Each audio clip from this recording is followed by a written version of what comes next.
इस नाटक के उत्साह प्रधानमंत्री मोदी जी की बहुत प्रिय है। उनके नेतृत्व में 450 स्टार्टअप थे आज से 8 साल पहले। आज 1,31,000 स्टार्टअप भारत में। जेल में बंद दिल्ली के पूर्व मंत्री सत्येंद्र जैन के खिलाफ पीओसी के तहत जांच की मंजूरी दी गई। बीजेपी नेता आरपी सिंह ने इस बात की जानकारी दी। 571 करोड़ रुपए के कैमरे लगने थे, उसमें 7 करोड़ रुपए की रिश्वत ली गई। ये सब एविडेंस हैं, इसलिए उसकी जांच होनी चाहिए और जो भी सब मामला सब आना चाहिए। उन्होंने कहा था 15 लाख कैमरे लगाएंगे दिल्ली में, कैमरे लगे नहीं, रिश्वत खा ली गई और भ्रष्टाचार हो गया। बसपा सुप्रीमो मायावती ने तमिलनाडु का दौरा किया। बसपा चीफ के अंतिम संस्कार में शामिल हुई के आर्मस्ट्रांग को दी गई श्रद्धांजलि। बसपा सुप्रीमो मायावती ने के आर्मस्ट्रांग के परिजनों से भी की मुलाकात, दिया हर संभव मदद का आश्वासन। बीते दिनों गोली मारकर की गई थी बीएसपी चीफ की हत्या। तमिलनाडु में बसपा चीफ की हत्या पर बोली मायावती, कहा राज्य में कानून और व्यवस्था जैसी कोई भी चीज नहीं है। तमिलनाडु में दलितों की सुरक्षा का ख्याल रखना जरूरी है। जिस तरीके से हमारे स्टेट के प्रेसिडेंट की हत्या की गई है उनके घर के बाहर, तो उससे ऐसा लगता है कि आपके तमिलनाडु स्टेट में कानून व्यवस्था नाम की कोई चीज नहीं है। तमिलनाडु में बीएसपी अध्यक्ष की हत्या पर आरजेडी नेता मनोज झा ने जताया दुख, कहा मायावती जी की पार्टी के महत्वपूर्ण स्तंभ का जाना दुर्भाग्यपूर्ण है। मायावती जी की पार्टी के एक महत्वपूर्ण पिलर थे वो। ये इस तरह की हत्याएं बेहद दुर्भाग्यपूर्ण है। लेकिन आज एक अंग्रेजी डेली की जो खबर है उसमें तहकीकात कुछ अलग दिशा में जा रही है, तो हमें पूरी तहकीकात का भी इंतजार करना चाहिए। वहीं तमिलनाडु में बसपा अध्यक्ष की हत्या पर बोले शहजाद पूनावाला, कहा तमिलनाडु में कानून व्यवस्था ध्वस्त, हत्या के पीछे डीएमके और कांग्रेस गठबंधन को जिम्मेदार ठहराया। तमिलनाडु में कानून व्यवस्था पूर्ण तरीके से ध्वस्त हो चुकी है और इसके लिए जिम्मेदार डीएमके की सरकार, कांग्रेस की सरकार है। स्टालिन साहब तो खुद मुख्यमंत्री ही नहीं, गृह मंत्री भी है और उनके होते हुए जिस प्रकार से अपराध बढ़ते जा रहे हैं, दलितों की सुरक्षा को लेकर बड़ा खतरा है। केंद्रीय गृह मंत्री अमित शाह ने अहमदाबाद में अमीन पीजेकेपी विद्यार्थी भवन का किया उद्घाटन। कार्यक्रम में कई दिग्गज लोग रहे मौजूद। शाह ने प्रोग्राम में आए लोगों को किया संबोधित। कोटा में लोकसभा अध्यक्ष ओम बिरला ने एक पेड़ मां के नाम अभियान के तहत पौधारोपण किया। साथ ही कहा कि जलवायु परिवर्तन का पूरी दुनिया पर बड़ा प्रभाव पड़ता है। जलवायु परिवर्तन पूरे विश्व को प्रभाव करता है और इसीलिए दुनिया के अंदर भारत सबसे बड़ा देश है। हमारी पर्यावरण अनुकूल हमारी जीवन शैली होना चाहिए। बेंगलुरु में बीजेपी नेता आर अशोक ने जयनगर अस्पताल का किया दौरा। डेंगू मरीजों से मिलकर जाना उनका हालचाल। मौके पर डॉक्टर्स और अस्पताल के स्टाफ को दिए उचित निर्देश।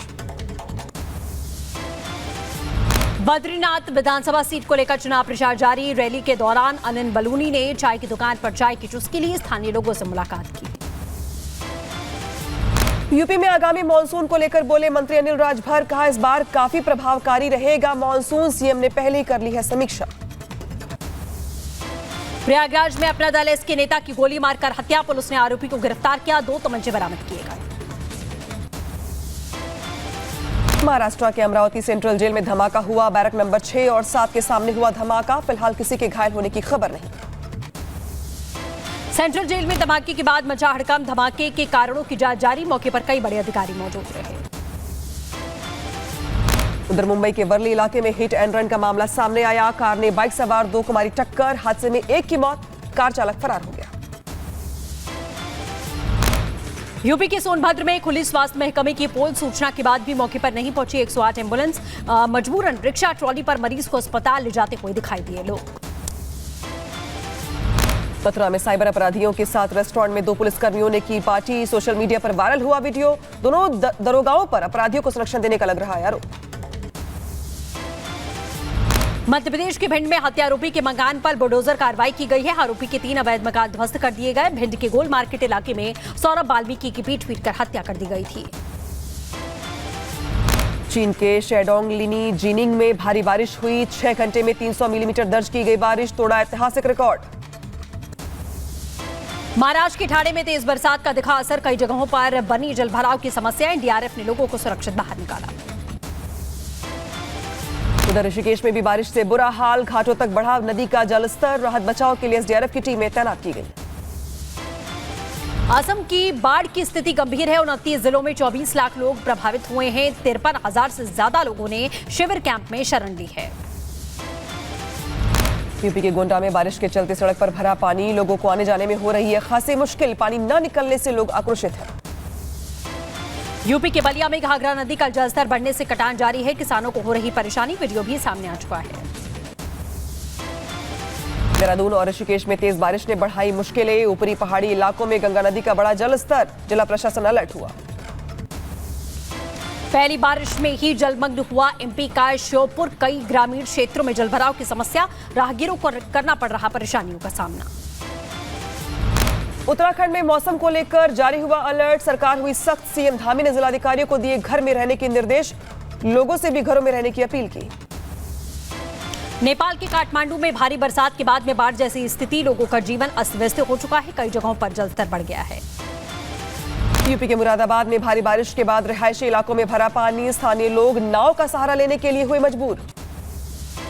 मानसूनी बारिश से सभी नदियों का जलस्तर बढ़ गया है। ऋषिकेश में तीर्थ यात्रियों को घाटों से हटने के लिए अलर्ट जारी किया गया। राहत बचाव कार्य में जुटी एसडीआरएफ की टीम। यूपी के शाहजहांपुर में 2 दिनों से हो रही लगातार बारिश ने नगर निगम की पोल खोल दी है। सड़कें और गलियां पानी से लबालब भरी हुई, बरसात में का पानी घरों में घुस रहा है।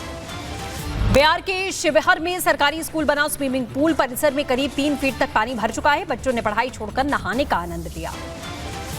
दिल्ली की यमुना नदी का जलस्तर बढ़ा। हथनी कुंड बैराज के 5 गेट खोलकर पानी को बड़ी यमुना में डाइवर्ट किया गया। 18,000 क्यूसेक पानी छोड़ा गया। राजस्थान के धौलपुर में लगातार बरसात से सड़कों पर जलभराव है। नगर परिषद की ड्रेनेज सिस्टम फेल हो चुकी है। लोगों ने नगर परिषद पर साफ सफाई नहीं करने का आरोप लगाया। बहराइच के रिहायशी इलाके में बारिश के पानी के साथ घुसा मॉनिटर लिजर्ड, लोगों में मचा हड़कंप। रेस्क्यू में जुटा वन विभाग। अहमदाबाद में जगन्नाथ यात्रा में उमड़ी भारी भीड़, सीसीटीवी के जरिए रखी जा रही यात्रा की निगरानी।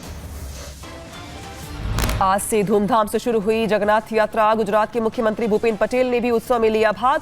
यात्रा को लेकर भक्तों में भारी उत्साह। गुजरात दौरे पर गृह मंत्री अमित शाह अपने परिवार के साथ जगन्नाथ मंदिर में दर्शन किए। मंगला आरती में भी शामिल हुए शाह। पूरी रत्न भंडार खोलने पर 9 जुलाई को लिया जा सकता है फैसला। मसले पर बैठक का हुआ आयोजन। 9 जुलाई को पेश की जाएगी डुप्लीकेट चाबी। आगे बढ़ते हैं, पुणे में कॉलेज के बॉयज हॉस्टल में लगी आग। सूचना के बाद फायर ब्रिगेड ने पहुंचकर आग पर काबू पा लिया। किसी के हताहत होने की खबर नहीं। आगरा के यमुना एक्सप्रेसवे के पास बड़ा हादसा हुआ। तालाब में डूबे 8 बच्चे और एक महिला। डूबने से 4 बच्चों की हुई मौत। वहीं एक महिला और 3 बच्चों को निकालना यहां पे सफल रहा। उत्तराखंड के चमोली में दर्दनाक सड़क हादसा, एक महिला की मौत हो गई, 4 लोग जख्मी हैं। एसडीआरएफ और पुलिस की टीम ने चलाया रेस्क्यू ऑपरेशन। जौनपुर में खेत के काम करने के दौरान हादसा हुआ। करंट की चपेट में आने से दादा और पोते की मौत हो गई। परिवार में पसरा मातम का माहौल। उत्तराखंड में रामनगर रानीखेत हाईवे पर तेज बहाव से टूटा पुल। ताश के पत्तों की तरह पुल ढह गया। कई यात्री फंसे, गाड़ियों का आवागमन बंद हुआ। यूपी के मुजफ्फरनगर में भारी बारिश के चलते नहर पटरी टूटने से किसानों का नुकसान हो गया। गन्ने की फसलों में कई फीट पानी भरा। नहर विभाग की लापरवाही से किसानों में गुस्सा है। बदायूं में तमंचा तानकर दबंगों ने होमगार्ड को दौड़ाया। सोशल मीडिया पर वायरल हुआ वीडियो। पुलिस ने होमगार्ड अशोकपाल की शिकायत पर शुरू की जांच। एटा में अज्ञात चोरों ने ज्वेलर्स की दुकान में किया हाथ साफ। 4.5 लाख के जेवरात लेकर हुए फरार। पुलिस ने मामला दर्ज कर शुरू की जांच।